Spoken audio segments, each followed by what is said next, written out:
And again, good morning to everyone. It is my extreme pleasure to be the moderator for today's fireside conversation. I can already feel the warmth coming from the wisdom that will be shared with us by our esteemed panelists as they try to share with us their thoughts to the burning questions that we have prepared this morning. Okay, so let's get to it. Of course, we are joined by our program leader at the Gates program. Please welcome Assistant Secretary Rod Calzado Jr. Thank you, sir, for gracing us with your presence today. And with that, this is the first question for ASIC Rod. Gates and NICRI, of course, represent significant national commitments.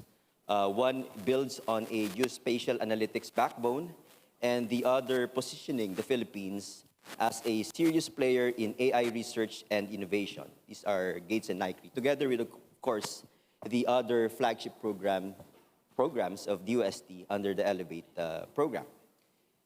Okay, what was the vision behind choosing these two flagship programs, and what does success look like for each within the next 5 years? Thank you, Alvin, for that question. Well, first of all, everything is anchored on the agenda of the president. And for the DOST, as most of us have been talking about in recent years, we are really doubling down on ensuring our impact at the level of economic development, at the grassroots. First of all, maybe we should clarify a bit the role of DOST under the National AI Strategy framework of the Philippines. Through R&D, we are the enabler for government. And the business sector, especially smaller businesses and startups, to contribute to economic development. To explain, Gates intends to help build sovereign government capability for geospatial technology and data integration. But, and this is very important, focused on creating value and impact. So what does this mean? This means that we do not pursue data sharing with the goal of governing it in a restrictive way. We believe the drive should be in the value that said data sharing creates. So we start with a unified DOST data lakehouse, catering to the ocean, the literal ocean of data our agencies in DOST produces. So to those who don't know, we are composed of 18 attached agencies, 17 regional offices, and 81 provincial science and technology offices, ranging from a lot of different scientific fields like nuclear research, agriculture, to health, to nutrition, etc. So as we start with the DOST data lakehouse that caters to this said ocean of data,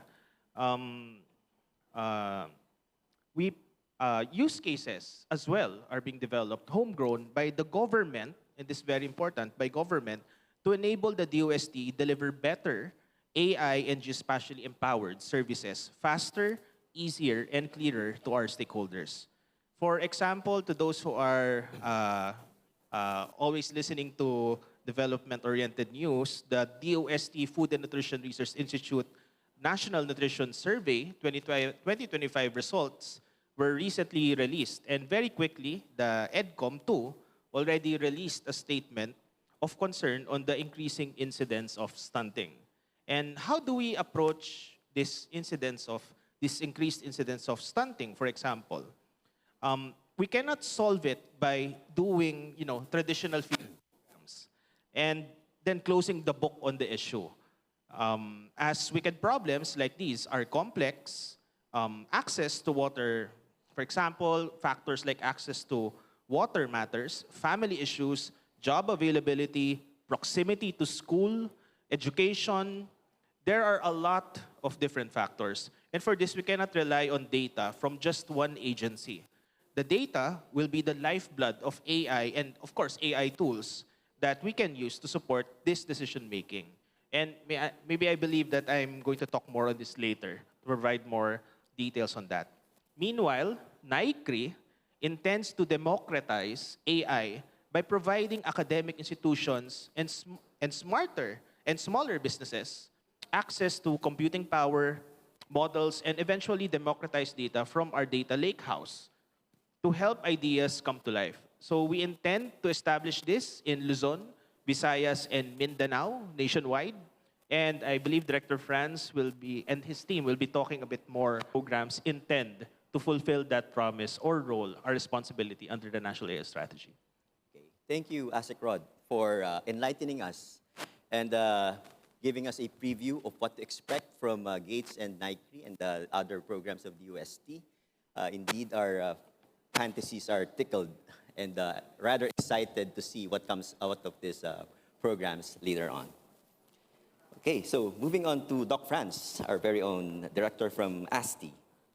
Sir, the framing of DOST-ASTI as an equity enabler is a strong one, but it raises a real question. How do programs of this scale, designed at the national level, actually reach the people who need them most? What mechanism ensure that these initiatives don't just serve institutions, but genuinely expand access for communities so that no one is truly left behind? Thank you. Ano po? Sa audience po natin, sino na po sa inyo yung nakasama ng ASTI in one way or another, let's say, sa capacity building, sa isang workshop, as a resource person? Pakitaas po yung kamay. Umaya, ayan, I can see some. So no, but more seriously, the challenge, I guess, not just for ASTI, but for many of us in the DOST-ASTI is to, in the DOST in general, is to break away from the pilot trap. This is always mentioned, right? We start a project, we do it while there's funding, and then what happens when the funding dries up? So I guess what we have learned over the years is that we do not build the competencies and the know-how within ourselves, within the agencies, within the DOST. The first question, which I guess we have heard over and over again in many presentations from the secretaries to Yamanaka-san's presentation, is for whom are we developing this technology? Because if we have clearly identified that, then we are just not thinking for whom, but more importantly, how to sustain them, especially as a national capability. So from the get-go, we already realize who are our target users, because that's important, especially in designing systems. In the case of the DOST-ASTI, where we dabble with emerging technologies, it could be we could have just brought in technologies from abroad. But that's not usually the case. Normally what happens is that we become aware of a certain emerging technology, we try to harness that, we try to localize it by measuring it up against the local challenges. So as we often say, there's no one size that fits all. And then when we realize who are the intended stakeholders, why we are doing that, then we answer the how. How, of course, is the science and the rigor of it. And then eventually, the problem of sustainability. With that, we are quite proactive. So we are always engaging, of course, getting guidance from the top management, coordinating well, especially with our regional partners. Our regional directors, they are very much important for us because they are the ones who really know the situation on the ground. So it's important really for us as a national government agency to really listen to them, and we try to be as agile as possible. So while there's still a chance, while the R&D funding is still there, we still have time and opportunity to adapt to those problems. And then eventually we start building the capability outside the agency. So we build it with the partners, with the different agencies, with the different, especially the academics. It's important to have that partnership with them. And then eventually it comes naturally. Slowly we build an ecosystem, and more importantly, we build a network of trust that is lasting than any administration. Thank you, Doc Franz, for those insights. And under your leadership, of course, the men and women of DOST-ASTI will continue to work towards sustainability and attaining the goals that we have set forth in the Institute. Now we go to our friend from JICA, Yamanaka-sama. Ohayo gozaimasu. Or is it konnichiwa already? Oh, he's still ohayo gozaimasu. Yes. Just last week, the JICA and the DOST kicked off our collaboration between the JICA DX Lab and the GATES program. Thank you for that.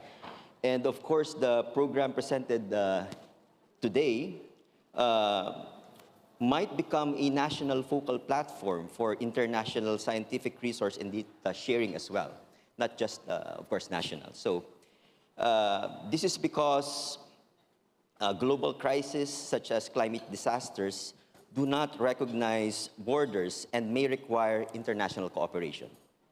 In this case, cross-border data sharing becomes a necessity. Thus, JICA have programs that promote critical public sector data to flow securely between countries while balancing it with the principle of data sovereignty. Thank you, Arvind. And this is very, very important, by the way. Yes. So, yes, that we do actually promote. In 2020, Japan hosted the G20 meetings in Osaka. And at that time, then Prime Minister Abe, he started actually a program called DFFT. Anyone heard of the word DFFT? No? Probably not. Data free flow with trust. So what does that mean? You know, if the data stays in one place, then data doesn't make any values, right? Data is only make values if you start exchanging the data. And if you make the value additions on through this exchange of data. So government of Japan has been promoting since then to say, how can you make sure that we can transfer and then transact data beyond border, but at the same time, it's going to be safe and trusted manners as well. And we're talking about very, very sensitive data sometimes, right? For example, the health data, yes? It's very sensitive because, you know, no one wants actually, you know, other people to know about what is actually health of you, right? Because that's a very, very sensitive data. Your DNA data, for example, is also very, very sensitive as well. So we are promoting this DFFT concept to make sure how can you actually pseudonymize the data or anonymize the data and also encrypt the data so that we could actually safely transact the data beyond the national borders. And that actually is very, very important, right? If you're talking about computational resources, then no one country actually has enough computational resources in the age of AI. And then tools and so on, I think we have the AWS partners here, that AWS, for example, actually offers, has a lot of potentials and ease of use, right? And that is very, very difficult for any single countries or institutions can offer. And also security-wise as well. But at the same time, we have to be very mindful about the data securities, privacies as well. So we do actually have the capacity building initiatives called the data-driven, data and the AI-driven socioeconomic development, where we talk about the policies of how can you securely transact the data from the global sort of best examples and so on and so forth, and what Japan is promoting and so on. So that's one thing that we do. But another thing we actually are doing, for example, in Bhutan, in the mountain countries, we are helping them to create the so-called 4 banks project. The medical bank, health bank, household bank, and also biobanks. And then we set up the system along with the governance and the legal framework to safely pseudonymize the data and then bring it out of the countries, and in this case actually Singapore in the AWS, and then create a sandbox over there. But since it is a pseudonymized data, so the data itself over there cannot actually, you know, make sure that person's identification is not going to be identified, right? But they said, can you open up, government of Bhutan said, can you actually utilize this data set for creating new medicines, for example, new innovation, new research, and so on, because they want to monetize this data as well, but safely and securely and trustworthy. So there are technologies and there are governance models available to do that. And we, JICA, would like to actually massively promote that, especially in the age of AI, where really no one countries could actually hold the computational resources and also data available. Thank you, Yamanaka-sama, for that nugget of wisdom. Indeed, we look forward to maybe extending the work we do with JICA, and once we go international with Gates, probably ASIC-Rod. Is that in our pipeline? Yes. Thank you. Well, definitely international is not just in a pipeline. We are actually already doing it with our partnerships such as the Copernicus, with the European Union, and now our new partnership with JICA. I think the challenge really is to ensure all of these different enablers and creating this conducive ecosystem that that represents what you just asked a while ago to Atsushi San, which is how can we make sure that once we go all out that these data pipelines are secure, it complies with our respective policies across country. And I think just pulling a bit on your question, that is really the intention of what we are doing with the GATES program and of course other peripheral programs. And it's that at its heart, they really are research and development programs that will enable us to create this national capability and international and national network to be able to implement programs at a much larger scale that replicate the models that we build through the GATES and, of course, the other programs like the NICRE. Thank you. Okay, well said, ASIC-Rod. Okay, so let's go to the concept of cooperation. I mean, it's a very big word, not only between us in the Philippines, but of course with our development partners such as JICA and the rest of the similar organizations around the world. Okay, AI cooperation is different from infra cooperation as it touches on data governance, sovereignty, local expertise, and long-term maintenance. So this is a question for our panelists. What conditions need to be in place for an AI partnership to be genuinely productive rather than simply well-intentioned? Maybe we can start with Dr. Franz, if you don't mind. For me, somehow it touches with my earlier answer about building trust, especially with our partners. But in this case, with AI, we must also dwell into, again, why are we doing this? So probably in a bit change of culture within our institutions, within our governance systems. For example, GATES and what it does and its potential, it has been a perennial problem ever since for government agencies to freely exchange data. Well, not really freely, but to have a semblance of control of access to data. But when this GATES program was presented among, initially with its implementing partners within the agencies, we were on the same page, really. We know that this must happen. We know that we should be a model, not just talk about AI governance, data governance, but we really need something to show. And we really, DOST being DOST, we really needed to do something. So starting with that, not just being administratively pushed that we should do this. No, we know that this is really relevant, and we know that its impact really can touch lives. So by drilling on that culture, and of course with the strong administrative support, it enables now where GATES now, and now it's already attracting even international partners. So with that, we are very thankful. So it's beyond really infrastructure, but building that enabling ecosystem.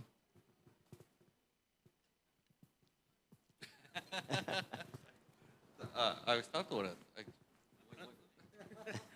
All right. Well, just to add on, thank you, Atsushi and Director Franz. Well, from my perspective, I would say there are two things, two essential elements to a partnership which, well, it generally covers everything, but more so now in critical issues or emerging opportunities from AI and data interoperation. And the first of it is that there has to be a mutual benefit. So agendas must converge, intentions must be aligned. So this mutual benefit must exist. And the second one, which is equally important, is there has to be trust built among those different partners. And I'll just give a good example. So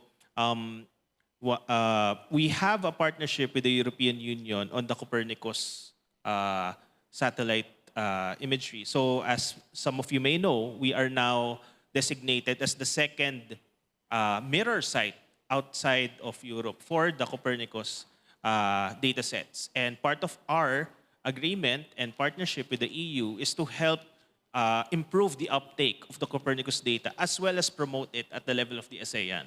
And this intention of the European Union has converged with the current directive of the present administration to pursue digital transformation, artificial intelligence, energy, among the many thematic areas.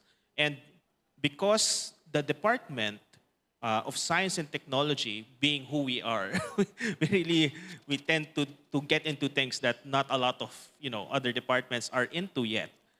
We were quite proactive that we already started with our own big ticket program on data interoperation, geospatial technology, and artificial intelligence.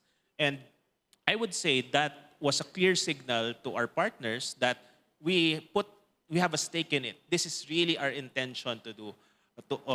This is really the direction that we're going into.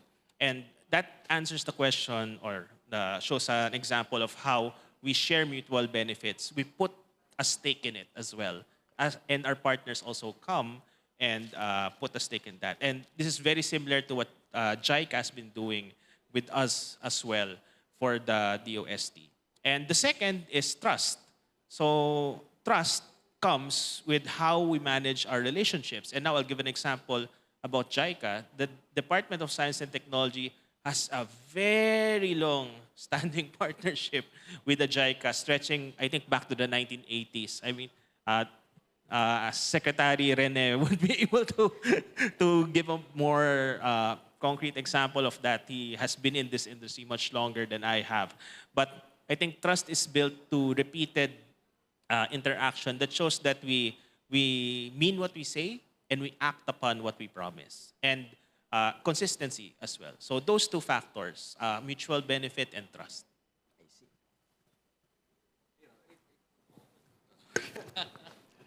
It's always difficult actually to go after these brains here, Director Franz and those are Sekirod, because they all told they actually want what I wanted to tell they already told. So it's very difficult to do.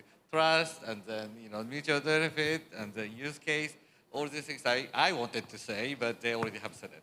So it's very difficult to do. But I think one thing maybe we can do is I think doing together. Right? I think that is the most important part as well. We're not actually, one party is actually imposing other, right? We are actually doing this together. We are in the same boat, right? For Japan as well, this field is very new. We may be just a little bit, more advanced in certain things, but having actually create use cases, having that kind of data platform and so on, which is workable, is still new. For Japan as well, we have silos. Yeah, we have a big silos between the ministries. We don't necessarily know what other ministries are doing or what other programs are doing. Yes. So, I personally, I don't like the word reverse innovations, but I truly believe innovations actually can come from where there are more needs are. In Japan, if you go there, you don't see, they somehow manage to do it, even though everybody thinks that's okay. It's not efficient, it's not effective, but somehow we do it. Right? Whereas those countries where there are acute needs, they have innovations potentials. And then together we can actually work on these innovations. And then I personally want actually to bring back these innovations, doing, how to do things better to Japan. And so we could learn from these experiences. So I think that is where the partnership really shines. So let's actually do it together. I think that's the basic important part. Okay, thank you, everyone. So to cap the fireside conversation for this morning, let me ask a human capital question. So again, for our panelists, of course, humans are still behind AI, even if we're talking about AI and a lot of these things, as it should be. No?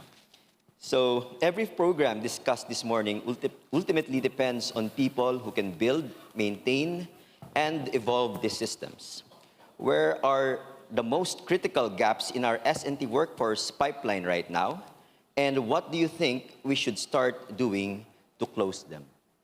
All right, so let me start because Franz. we are an implementing agency. Obviously, not just for us, I guess, but it's also felt by other agencies or other companies as well. Literally, sometimes for some projects, it takes us for some time to get people. Tama, Sir Ning? Yes. Even in your own project, I guess there are some vacancies that are still hard to fill. Given that, so what can be done? Naturally, what we do is we broaden our horizon. We look at to whom can we partner. And obviously, for us, for example, ASTI being inside the university, it becomes inherent for us that, of course, we should be partnering with more universities. And that becomes apparent when we get interns, for example, to try to collaborate and co-work for us.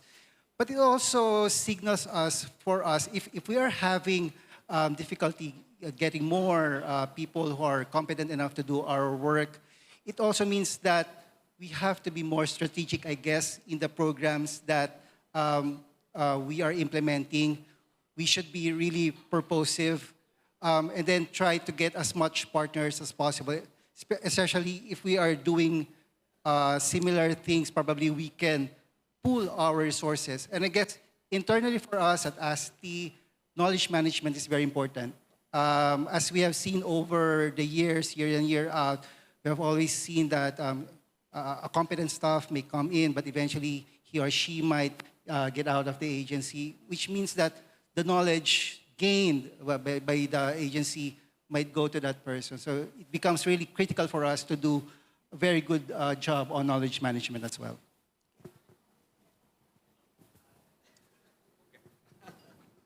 Oh, thank you so much. Yes, capacities. As Dr. Franz actually said, it takes a long time to do the capacity buildings. But at the same time, I think what we can do, and then we are already doing the space field, actually space and spatial data field. We started a program called brain circulation, or sounds weird, right? Brain circulation. It's not actually selling your brains or selling your organs. It's actually circulating these expertise globally, and then especially with Japan and so on. Because previously, what JICA has been doing is we do the capacity building initiative locally and also bringing the people to Japan to study. But how can we actually do the circulation models? Because your institution, academic institution, they have been doing a lot of research and development, including the DOST doing a lot of research and development. Whereas the Japanese young researchers and the professors could actually come here and do the joint research, not only going one way. So circulation models to enrich these capacities, I think, is one way we could really explore. And then we're actually doing this on AI as well, not only the space. We are starting on AI as well. But also another thing, important part is, how can you make sure that, I think Dr. Franz already mentioned, not only relying on academic institution, but also it's an ecosystem, right? So we need to create a strong ecosystem where not only the academic institution, but private sectors, civil societies, all these things actually have an ecosystem of building this capacity, but also retaining these capacities as well. Because a lot of times what happens is these AI specialists, they go abroad, yes? But can we actually have the strong ecosystems here where they don't need to go outside? They actually can do a lot of things here within Philippines or within the region as well. And also, if they go out, please come back, right? We need to actually have the strong incentive mechanisms for them to come back and then enrich our ecosystems. I think these are something that we need to really create. Thank you. The way I see it is that the great thing about artificial intelligence is that it's a tool for equity, I would say. It is a force right now that enables almost anyone, despite their educational background, as long as they're willing to learn, to be able to come up with, as we talked about earlier, value. And I think at the bottom line of it all is that the value being created should be the focus of identifying what are the gaps in our S&T ecosystem. Again, of course, when we, from a developmental perspective, when we address these wicked problems, complex wicked problems of our times, we will always need all the expertise we can get, from nuclear engineers to foresters to chemists, etc. We will always need and require more expertise within the country. But when it comes to AI, I think the real challenge is giving, in terms of human resource and capabilities gaps that we should be addressing, is to help these people with really great ideas, with access to open resources to learn how to use and leverage AI right now, to give them a platform to be able to transform these ideas into actual reality, businesses, value for local for communities, etc. And as I'll go back to the role of the DOST, we are from our perspective, really, we are an enabler. So we have these different initiatives like NICRI, like GATES, and all of those are geared towards empowering certain sectors of society. GATES to empower the government to know what it's doing when it comes to data integration and interoperation. We need the in-house experience, knowledge, and human resource for that. NICRI to be able to give a platform to smaller businesses, etc., to help transform their ideas into reality. And it converges with all of our different programs under the department and other programs of other departments as well. So I think that is the gap. While it is an existing gap, the department at this stage is also actively addressing these gaps through our different initiatives like iHub, like NICRI, all of our different enabling tools, etc., which are, and with the new perspective of we do not stop at pilots. We want to scale things up, ensure that funds are continuously flowing into these different initiatives that really do create that value. And again, if among everything else that we take upon from what I've said, I would really point our minds into always questioning what we do as well as the department. What is the value? What is the impact that we are intending to create? And later on, we hope really to prove to everyone that these partnerships and these investments will really redound to that value before, well, ideally before the end of this administration. Thank you.